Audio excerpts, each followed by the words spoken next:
Welcome to my mini blog. এটা নববর্ষ blog. যদিও নববর্ষটা আমার খুব ভালো কাটেনি, কারণ নববর্ষের একদিন আগেই মা চলে গেছে। হাজব্যান্ডও কাজের জন্য বাইরেই আছে, সুতরাং আমাকে একা একাই দিনটা কাটাতে হলো। সকালে ঘুম থেকে উঠে বিছানাপত্র গুছিয়ে নিয়ে বাইরে জামা কাপড় ছিল, যেহেতু আগের দিন রাত্রে বৃষ্টি হয়েছিল, সেগুলো তুলে ভাঁজ করে রাখলাম। তারপরে বাইরে বেরিয়ে দেখলাম গাছে 3টে নতুন কুড়ি এসেছে।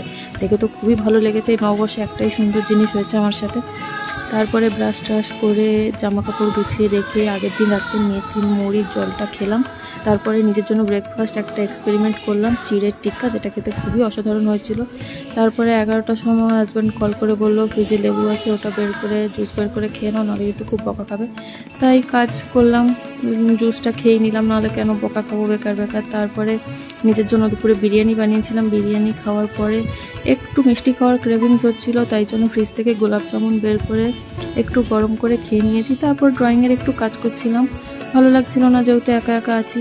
ড্রয়িংয়ের কাজগুলো সেরে নিয়ে একটু শুয়েছিলাম। তারপরে বিকেল হতে ছাদে গেলাম। ছাদে গিয়ে গাছে জল দিচ্ছিলাম, নিচেও কিছু গাছ আছে, সেগুলো জল টল দিয়ে তারপরে আরও একটু ড্রয়িংয়ের কাজ করে হাতের কাজগুলো মিটিয়ে রাত্রে চিকেন রান্না করেছিলাম। চিকেনটা খেয়ে নিয়ে ফ্রেশ হয়ে আমার বাড়ির মেম্বারদের আমি টাটা গুড নাইট বলে শুতে আসছি। এমন সময় দেখি বৃষ্টি এসছে। বৃষ্টি দেখতে দেখতে